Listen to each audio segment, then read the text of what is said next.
Bueno, buenos días para todos.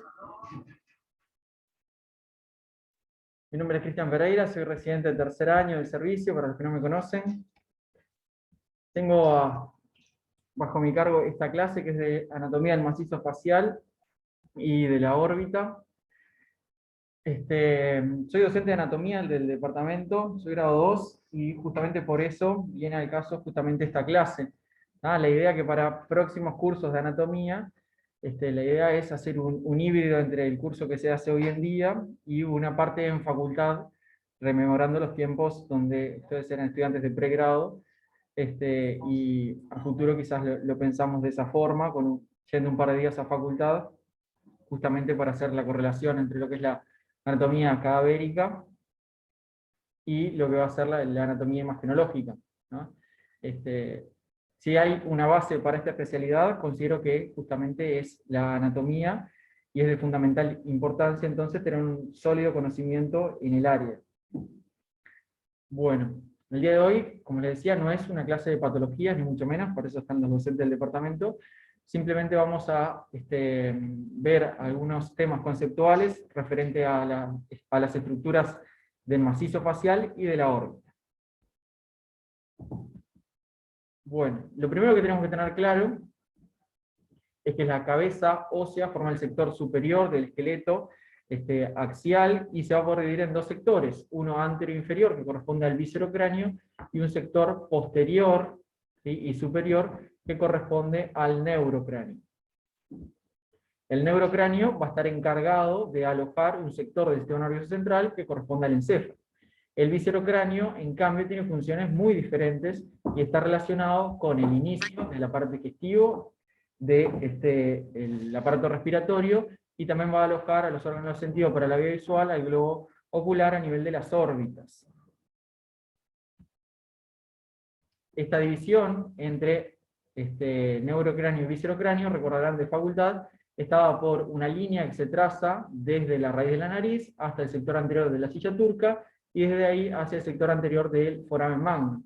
Este ángulo, que se llama ángulo de Virchow, entonces nos sirve para separar el viscerocráneo del neurocráneo.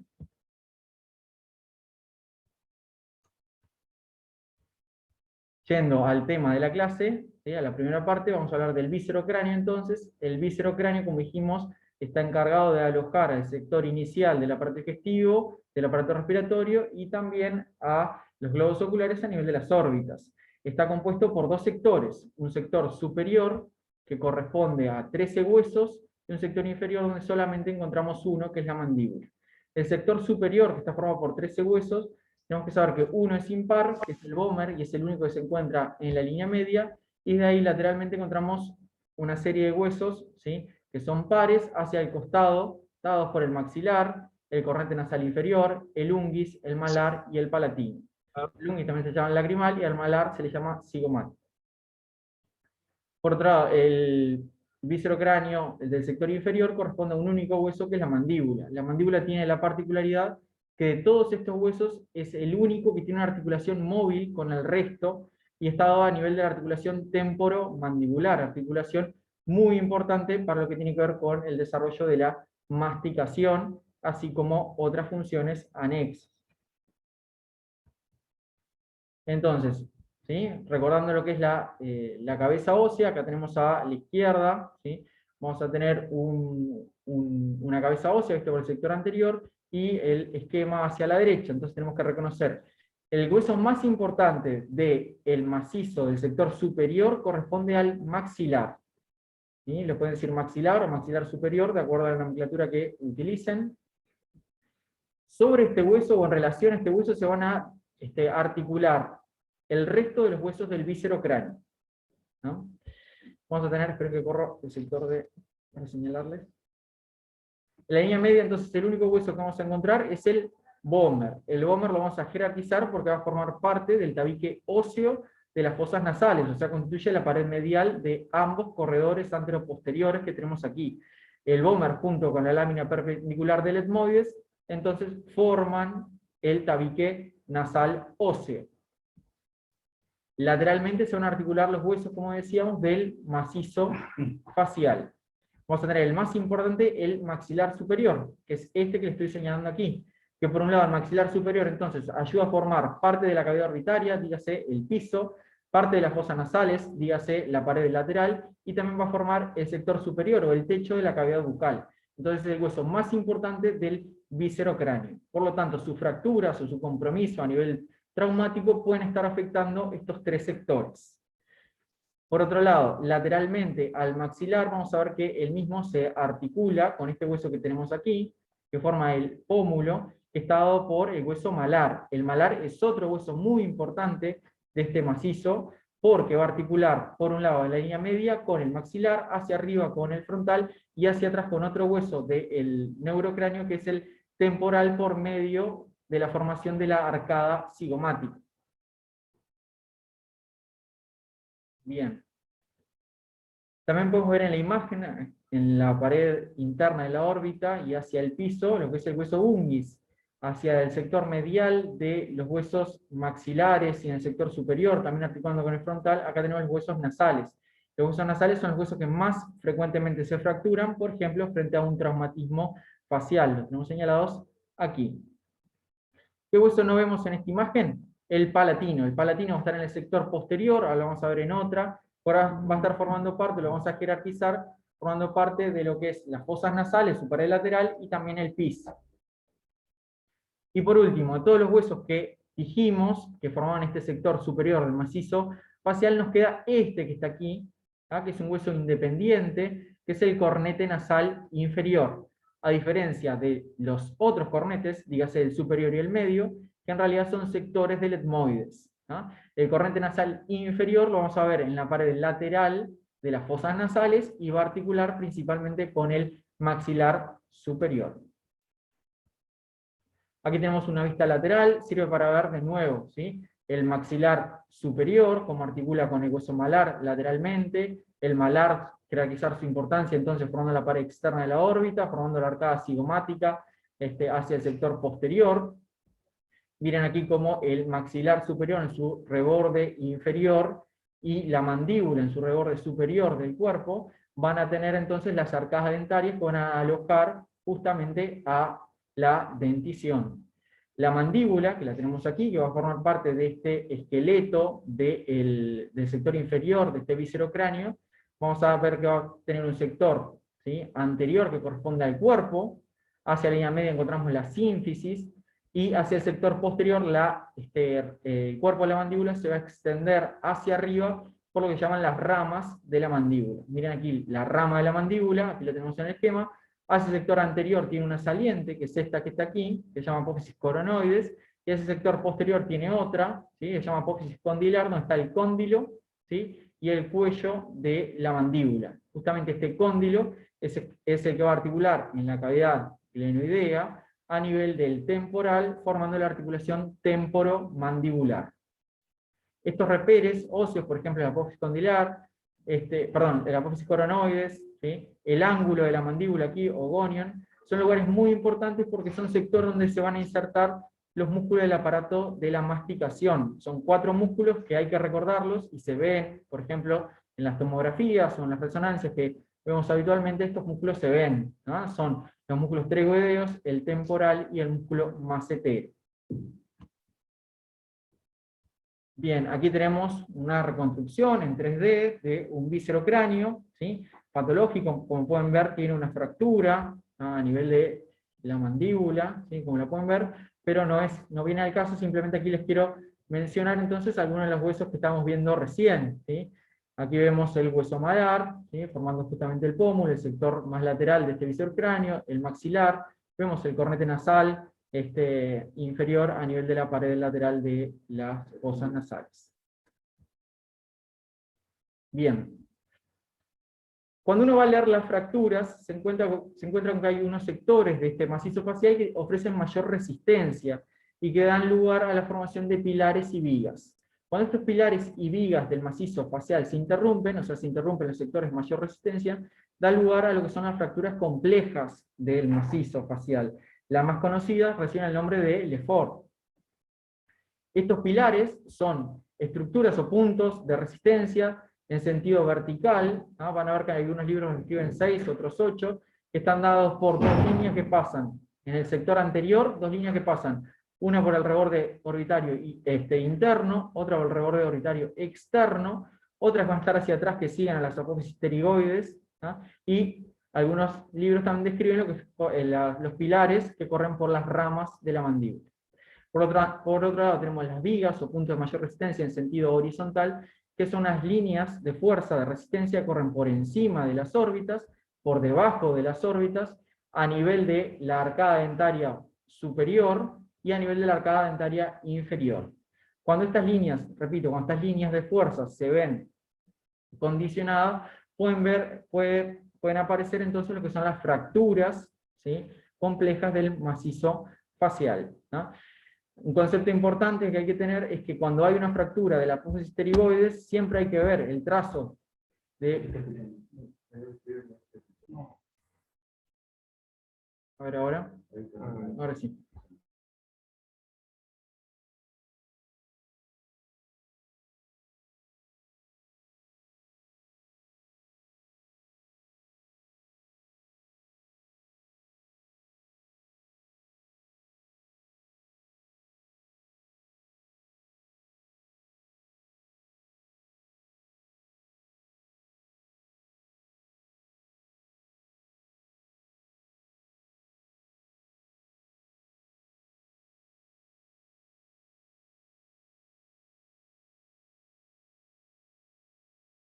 Ahora que un problemita de la conexión, comparto la pantalla de nuevo. ¿Sí? Ahora sí creo que todos ven la pantalla de nuevo.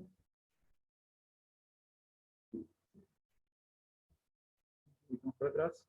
Bien. Esta clase más que nada, ¿sí?, la hice pensando en tomografía, que es lo que vemos más habitualmente. Solamente quiero traer una proyección radiológica, lo que tiene que ver con el cráneo, que es una proyección que se describe, que es la proyección de Water, que es una incidencia o proyección de Water, que va a ser occipito-naso-mentoniana, ¿no?, y que es una de las proyecciones que más se utiliza para ver el macizo facial, y esta la vamos a jerarquizar porque lo que se va a visualizar principalmente en esta proyección con claridad van a ser los senos frontales, que lo tenemos aquí, marcados con el número de 1. Pongo el puntero. ¿Sí? Podemos ver bien el piso orbitario, marcado con el número de 4, el seno maxilar, marcado con el número 2, ¿no? Y podemos ver también lo que corresponde a la arcada dentaria superior, el reborde óseo a dicho nivel, marcado con el número 10, ¿no?, así como el hueso malar. Esta proyección nos va a permitir entonces evaluar cualquier fractura, ¿sí?, o cualquier ocupación justamente de estos senos, es la proyección que se utiliza. Bueno, vamos a ver ahora lo que más frecuentemente, ¿sí?, estamos acostumbrados, ¿sí?, dado las policlínicas y las guardias, que es la anatomía a partir de la tomografía, ¿no? Salimos entonces de los preparados anatómicos que estamos viendo, y vamos a ir entonces a reconocer estas estructuras a nivel de una ventana ósea, a partir de una tomografía del macizo facial. Bien, aquí tenemos el sector, ¿sí?, más superior y anterior de las fosas nasales, encontramos los huesos propios de la nariz, vemos que están continuos, ¿sí?, estamos en un corte a nivel axial, ¿sí?, donde vemos las órbitas, que lo vamos a dejar para el final de la clase. Descendemos, ¿sí?, y vamos a ver en la línea media, como lo ven aquí, justamente, ¿sí?, parte de lo que es el tabique óseo de las fosas nasales. Recuerden que el sector anterior de este tabique está formado por la lámina perpendicular del etmoides, y el sector posterior está formado por el hueso Bomer. Lateralmente al mismo encontramos este espacio, este corredor en el sentido antero-posterior que constituye las fosas nasales. Las fosas nasales se comunican hacia el medio exterior por medio de las narinas hacia adelante, hacia el sector posterior, hacia la rinofaringe por medio de las coanas, que sería este espacio que encontramos a este nivel. Lateralmente, ¿sí?, a las fosas nasales, nos vamos hacia la pared lateral de la misma, donde encontramos esta imagen que se corresponde con los cornetes nasales. Ahora vamos a definir, vamos a ver cuáles son estos cornetes nasales. Lateralmente vamos a encontrar este hueso, que es el hueso clave del macizo facial, que es el maxilar, ¿sí?, que lo vemos neumatizado en su interior porque va a contener al seno maxilar. lateralmente, como les dije, va a articular con el hueso malar, no lo vemos claramente en la imagen, lo que sí vemos, ¿sí?, en la imagen detrás del maxilar, cómo articula, ¿sí?, con un hueso que no habíamos visto hasta aquí, ¿no?, y que yo les dije que hay que fijarse siempre lo que tiene que ver con las fracturas del macizo facial. Este sector que está aquí corresponde, ¿sí?, a las extremidades, o el sector más inferior, ¿sí?, del efenoide, son las apófisis pterigoides. Ven que tiene un sector interno que se llama el ala, ¿sí?, o la apófisis pterigoide, ¿sí?, del ala interna, y el sector más externo, ¿no? A su vez también, ¿sí?, podemos ver en relación a este seno maxilar cómo hay un engrosamiento mucoso, ¿sí?, como lo pueden ver ahí en la imagen, algo que siempre describimos en las tomografías cuando está presente. ¿Sí? Ven aquí un engrosamiento mucoso, y de este otro lado, en realidad tendría que estar neumatizado, en realidad está ocupado, ¿sí?, por un material de densidad de partes blandas, ¿no? Bien. Aquí, ¿sí?, vemos con respecto al viscerocráneo, vemos un sector, ¿sí?, de la mandíbula, además lo que ya estamos viendo es un corte más inferior, en donde hacia el sector posterior vemos el cóndilo de la mandíbula, que va a articular con la cavidad clinoidea a nivel del hueso temporal, y hacia adelante en el mismo, ¿sí?, encontramos lo que es la apófisis coronoides, ¿sí? Estos espacios que están aquí, perifaríngeos, ¿sí?, perivértebro, maxilomastoideo-faríngeos, constituyen lo que son los espacios profundos de la cara, que si mal no recuerdo tuvieron una clase con Germán. Bien, aquí nos encontramos con, ¿sí?, el maxilar superior, es un corte más inferior, donde ya vemos a la arcada dentaria, ¿sí? Es muy importante, siempre que existe una fractura, determinar si hay un compromiso del conducto dentario o alveolar para la arcada dentaria superior o para la arcada dentaria inferior, ¿sí? Aquí vemos la mandíbula, vemos esta saliente que está aquí, se llama la língula de la mandíbula, y inmediatamente, ¿sí?, lateral a la misma, aquí vemos esta depresión, que constituye la entrada al conducto alveolar inferior, por donde corre una rama del nervio trigémino sensitiva, que se encarga de dar justamente la inervación a este sector de la economía. Entonces, siempre que haya un trazo de fractura a nivel de la rama o del cuerpo de la mandíbula, hay que ver si compromete o no este conducto. Bien. Como decíamos, la pared lateral de las fosas nasales tiene una serie de salientes, ¿sí?, óseas recubiertas por mucosas que constituyen lo que son los cornetes nasales. Estos cornetes nasales, ¿sí?, por debajo de los mismos, van a encontrar una serie de orificios, ¿sí?, que se llaman los meatos. Estos meatos comunican con cavidades, ¿sí?, anexas a las fosas nasales, ¿sí? Y tienen que recordar, entonces, ¿sí?, aquí vemos en la pared lateral, ¿sí?, los tres cornetes: cornete nasal superior, el cornete nasal medio y el cornete nasal inferior. Por debajo, cada uno de ellos, van a estar los meatos respectivos: meato superior, meato medio, meato inferior, ¿no? Entonces, ¿sí?, yo voy a tener aquí las fosas nasales, ¿sí?, estos corredores anteroposteriores, inicio del aparato respiratorio. En su pared lateral encontramos los cornetes nasales, los cuales tienen los meatos, como decíamos. Debajo del cornete nasal inferior, el meato inferior. Y debajo del cornete nasal medio, el meato medio, y debajo del cornete nasal superior, el meato superior. Por encima del cornete nasal superior hay un espacio, ¿sí?, que corresponde al ático o receso etmoido-esfenoidal, ¿no? Entonces hay que saber qué sectores comunican cada uno de estos meatos, ¿sí? El meato inferior va a comunicar con la cavidad orbitaria por medio del conducto lacrimo-nasal. El meato medio es el más importante y comunica con el seno maxilar, el seno frontal y las celdillas etmoidales anteriores. El meato superior va a comunicar con las celdillas etmoidales celdillas etmoidales posteriores, y el ático comunica con el seno esfenoidal.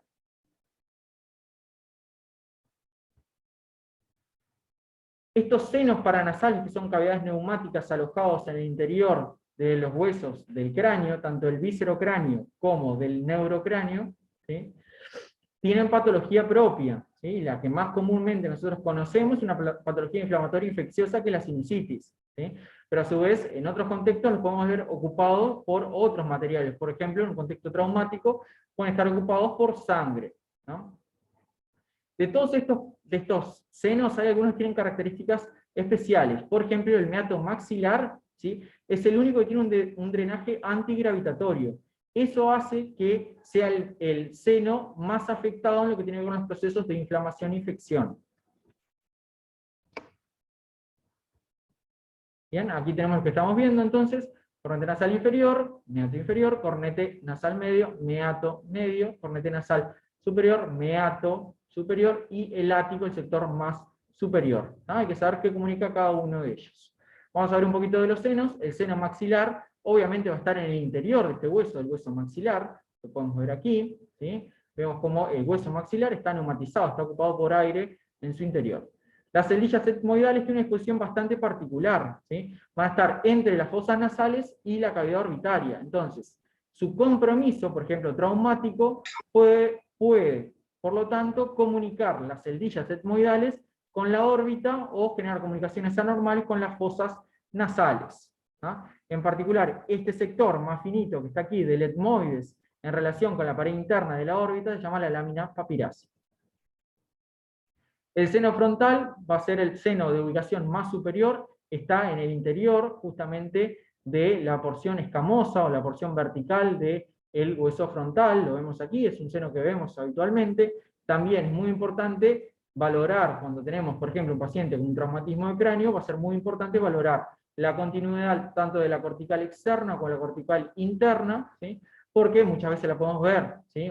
Podemos ver una solución de continuidad a este nivel, y podemos encontrar aire en el interior de la cavidad craneana, lo cual en condiciones normales es patológico, constituyendo un neumoencéfalo. Aquí tenemos una tomografía en el plano coronal, en el que podemos evidenciar las órbitas lateralmente, las fosas nasales hacia la línea media, y podemos ver justamente en relación a estas fosas nasales, en la pared externa, los, ¿sí?, cornetes, ¿sí?, inferior, medio y el superior, más chiquito, hacia arriba, apenas se ve. Por debajo de cada uno de estos cornetes vemos los meatos, ¿sí?, inferior, medio, lo tienen ahí, y el superior. En relación a la pared interna de la órbita, aquí tenemos las celdillas etmoidales.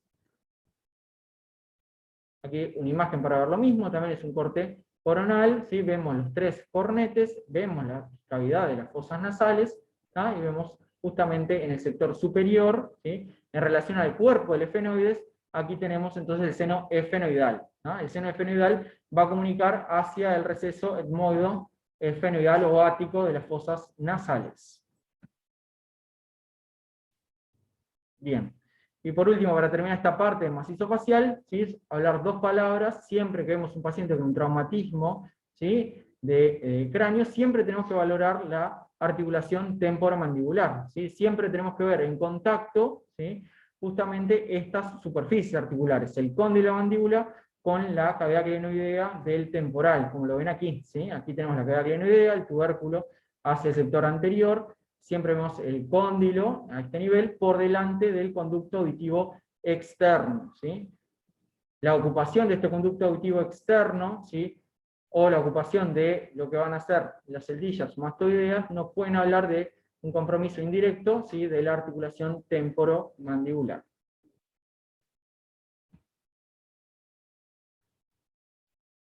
Bien, última diapositiva, macizo facial. Aquí vemos entonces el esqueleto, ¿sí?, de la mandíbula, y vemos a nivel del cuerpo de la mandíbula, ¿sí?, una lesión, ¿sí?, que altera su morfoestructura, es una lesión expansiva que adelgaza y destruye la cortical, es lítica, ¿sí?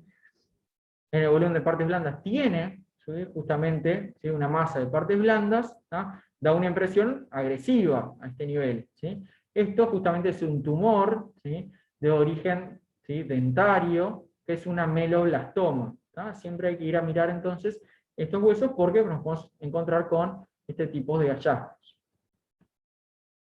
Bien, aquí tenemos la misma imagen, ¿sí? Miren aquí la pieza, la resección quirúrgica, ¿sí?, de este tumor, entonces, que alteraba la morfología y estructura normal justamente del cuerpo y parte de la rama de la mandíbula.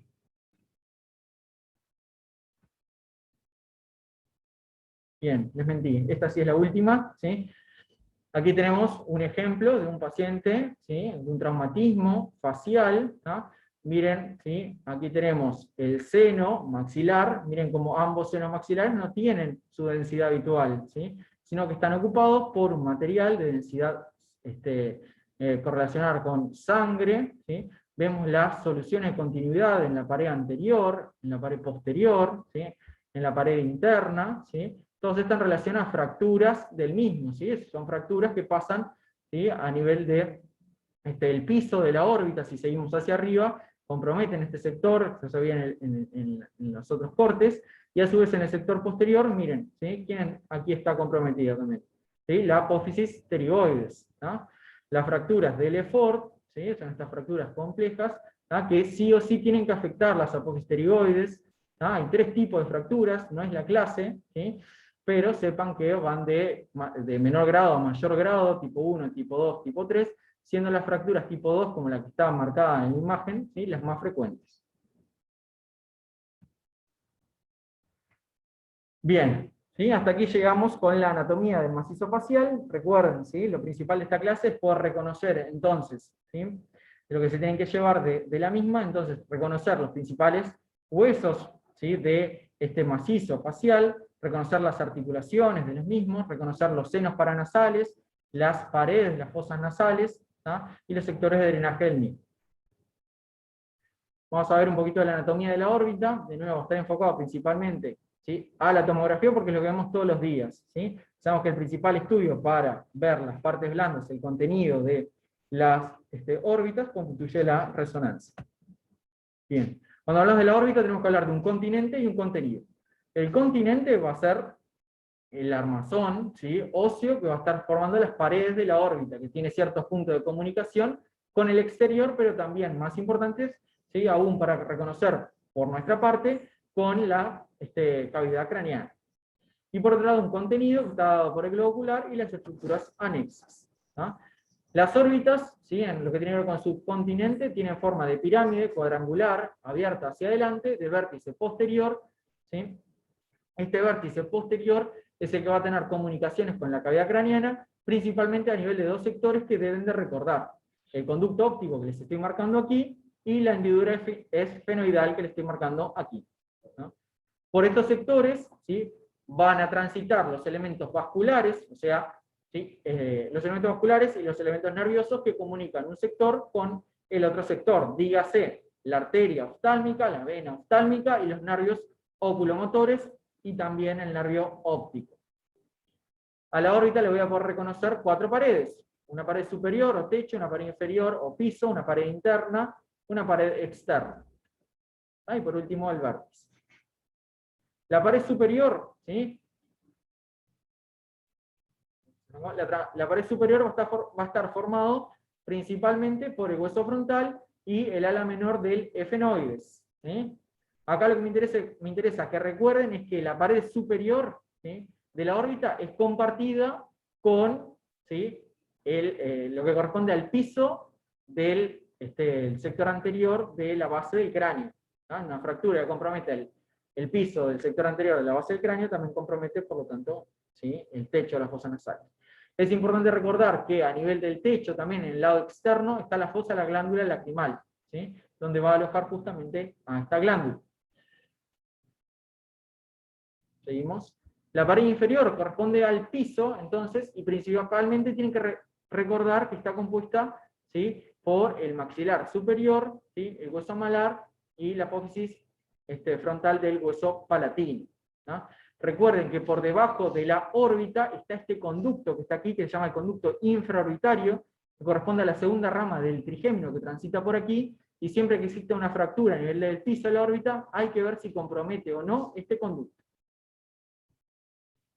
Pared externa, ¿sí?, corresponde principalmente al ala mayor del efenoides, ¿sí?, y al hueso malar junto con el frontal por el sector superior, ¿no? Separa la órbita de lo que va a ser la fosa temporal, que estuvieron hablando con Germán el otro día. Pared interna, ¿sí? La pared interna es la que la separa de las celdillas etmoidales y también de las fosas nasales. ¿tá? Es la más difícil anatómicamente de describir, ¿tá? Y está compuesta por el cuerpo del efenoides, el etmoides, el hueso lacrimal, el maxilar superior. ¿Tá? A este nivel vamos a encontrar un orificio que va a ser el inicio, ¿sí?, del conducto lácrimo-nasal, que comunica entonces las órbitas con las fosas nasales. El vértice, como dijimos, hacia atrás, es el hilio vasculonervioso de la órbita, es el lugar por donde ingresan justamente estos elementos, ¿no? Corresponde a la hendidura efenoidal y también al conducto óptico, ¿no? Por el conducto óptico, ¿sí?, va a estar atravesado en realidad por lo que va a ser la arteria oftálmica y el nervio óptico. El nervio óptico es por donde va la información de la vía visual.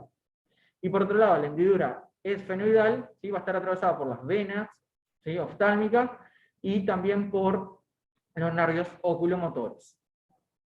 Próximo a este vértice voy a tener la inserción, lo que constituye una inserción tendinosa del anillo de Sim de los músculos extrínsecos del globo ocular, ¿no?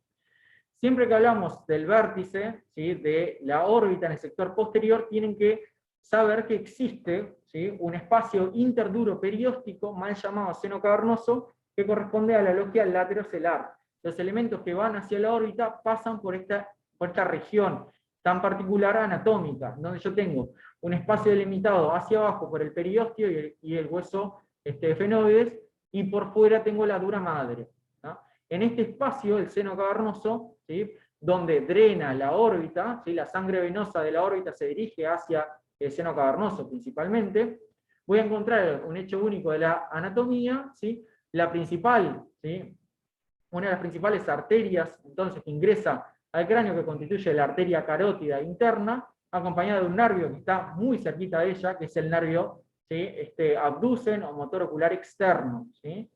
Y en la pared lateral de este seno cavernoso, ¿sí?, voy a poder encontrar, ¿sí?, al 3, al 4, ¿sí?, ramas del 5, ¿sí?, y las dos ramas del 5. ¿tá? Este seno cavernoso es muy importante porque es muy habitual que nos pidan en la guardia un paciente que tiene diplopía, y bueno, ¿no?, una de las causas a descartar es que exista un efecto de masa sobre alguno de estos nervios oculomotores, producto de una patología aneurismática a este nivel, ¿sí?, que algo esté causando ese efecto de masa. En particular, como el 6 vemos que es el nervio que está más cerquita, ¿sí?, en teoría debe ser el primero, ¿sí?, que se afecta, ¿sí? El paciente va a tener una diplopía, no va a poder llevar el ojo hacia el sector externo del lado afectado. El principal estudio para ver la anatomía, ¿sí?, regional, de nuevo, ¿sí?, va a ser la resonancia.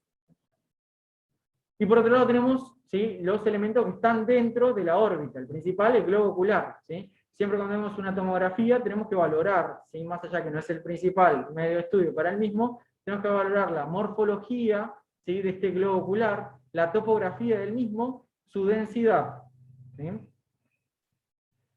Rápido, ¿sí? El globo ocular tiene 3 túnicas o 3 sectores, una túnica externa, una media y una interna, ¿sí?, como lo pueden ver aquí, ¿sí?, en esta imagen, ¿no? Las 3 túnicas que va a tener de afuera hacia adentro va a ser la esclerótica, la coroides y la retina, la capa más interna del ojo.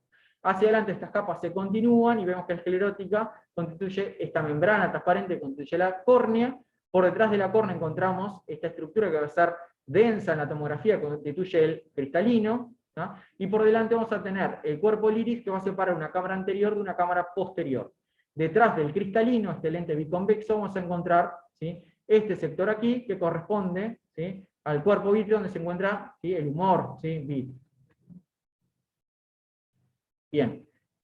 Hay una serie de músculos anexos a este globo ocular que constituyen, justamente los músculos que están por fuera del ojo, que constituyen la musculatura extrínseca del mismo, son músculos estriados, son músculos que movemos con nuestra voluntad, y son los músculos que están inervados por los nervios motores oculares. Después tenemos una serie de músculos que están en relación a la pupila, que se llama musculatura intrínseca, que son músculo liso, y que está bajo el dominio del sistema nervioso autonómico, ¿sí? A través de reflejos se exploran los mismos, como todos sabemos, ¿no? Entonces, algunas de estas estructuras las podemos ver, ¿sí? El globo ocular lo tenemos que ver en las tomografías, y también tenemos que ver lo que son los músculos extrínsecos, ¿no? Entonces vamos a un corte tomográfico donde podemos ver la pared superior. Vean, ¿sí?, cómo esta pared superior de la órbita constituye el piso, ¿sí?, del sector anterior de la base del cráneo. A su vez, el piso de la órbita constituye el techo, ¿sí?, del seno maxilar, y la pared interna está en íntima relación, como decíamos, con las celdillas etmoidales. Por otro lado, aquí tenemos, ¿sí?, lo que es el esbozo en esta ventana de hueso del contenido de la órbita, que ahora vamos a ver, ¿no? En esta imagen, ahora en volumen de partes blandas, como lo ven ahí, siempre hay que valorar la morfología, entonces este globo ocular, su densidad está en la normal, habitual, densidad líquido, y tenemos que valorar también lo que van a ser las estructuras, ¿sí?, los músculos anexos al mismo. También se pueden evaluar mediante la utilización de contraste, justamente los elementos vasculares, ¿tá?, principalmente la vena. ¿tá? Bien. ¿Sí? Miren, aquí es un corte frontal, de nuevo veo el globo ocular en el centro y veo la musculatura extrínseca del ojo alrededor del mismo, ¿sí? Porque son los músculos del recto interno, recto externo, recto superior, al lado del oblicuo superior o mayor, y hacia abajo el recto interno y el oblicuo menor. Siempre hay que hablar esta morfología de los músculos, vean que son, ¿sí?, tienen forma de uso, son alargaditos, ¿sí?, elongados, ¿no? Esto es lo normal, ¿no? Acá tenemos su correlación con lo que es el esquema. Y siempre rodeando a estos músculos, tanto por fuera o por dentro, vemos densidad grasa, ¿sí?, en el espacio extraconal y en el espacio intraconal. ¿No? Acá tenemos, ¿sí?, una tomografía en donde vemos dos topografías diferentes de los globos oculares. ¿Sí? ¿No? Miren este globo ocular, ¿tá?, y miren este otro. ¿Sí? Este es una proptosis, ¿tá? El ojo, ¿sí?, está en la exposición más anterior. ¿Cómo se valora esto? Se traza una línea desde el reborde, ¿sí?, orbitario externo al otro, ¿sí?, y mido la distancia entre el sector anterior del ojo y esta línea en forma perpendicular. Si es mayor a 20, ¿sí?, tengo una proptosis, ¿tá?, como en el caso de la derecha. Acá tenemos, ¿sí?, un caso, ¿sí?, de un paciente que tiene, ¿sí?, sufrió un traumatismo y tiene entonces compromiso de la pared interna de la órbita, como lo pueden ver ahí, ¿sí?, y a su vez, ¿cómo ven este músculo con respecto al otro? ¿Sí? Ven que está, ¿sí?, más redondeado, ¿sí?, cambió su morfología habitual. ¿Lo ven ahí? ¿Sí? Mírenlo aquí también. Miren el contralateral, el recto externo de este lado, ¿sí?, ausado. Vemos el recto externo, ¿sí?, tiene una forma más redondeada. A su vez también la densidad de la grasa se altera, y también puedo encontrar, en este caso, burbujas o imágenes aéreas en el espacio extraconal. Por otro lado, ¿sí?, veamos ahora el piso de la órbita. Ven que hay una solución de continuidad. Siempre que exista compromiso de la pared superior del seno maxilar o del piso de la órbita, que dijimos que era lo mismo, hay que valorar si las estructuras, ¿sí?, orbitarias ingresan hacia el seno maxilar, ¿no? Aquí vemos una herniación, ¿sí?, tanto de la grasa, ¿sí?, de la órbita, como del músculo recto inferior. Y esto es importante, hay que consignarlo, ¿sí?, porque esto requiere, ¿sí?, un tratamiento quirúrgico para devolver la anatomía normal a la región, ¿no?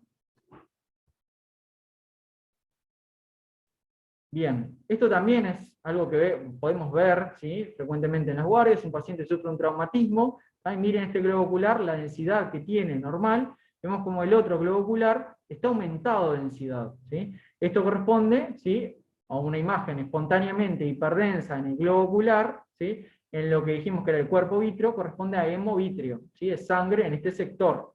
Otra cosa que tenemos que valorar, ¿sí?, como les decía, es la presencia y la topografía de esta lente biconvexa, que es el cristalino, ¿sí? Esta es su topografía y morfología normal, ¿no? Y bien, por último podemos ver, ¿sí?, algunos casos también de pacientes que los piden por la emergencia y los van a ver, traten de mirar un globo ocular, el otro, y pueden ver en este caso, ¿sí?, en el globo ocular hay un aumento de la densidad, del espesor de las partes blandas, ¿sí?, en relación, ¿sí?, a la pared externa, el techo de la órbita a este nivel, ¿sí?, alteración de la grasa adyacente. Estos son cuadros infecciosos a partir de, o punto de partida de la glándula lacrimal. Bueno, entonces, ¿sí?, de esta última parte de la clase, ¿sí?, lo más importante entonces para saber de la órbita, ¿sí?, saber el continente y el contenido y cómo se ve habitualmente. Principalmente esta clase fue dirigida hacia, ¿sí?, la tomografía, ¿no?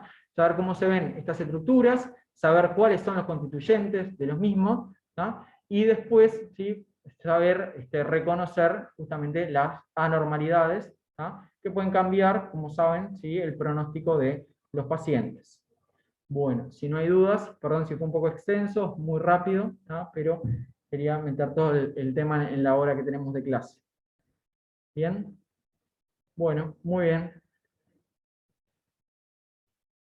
Bueno,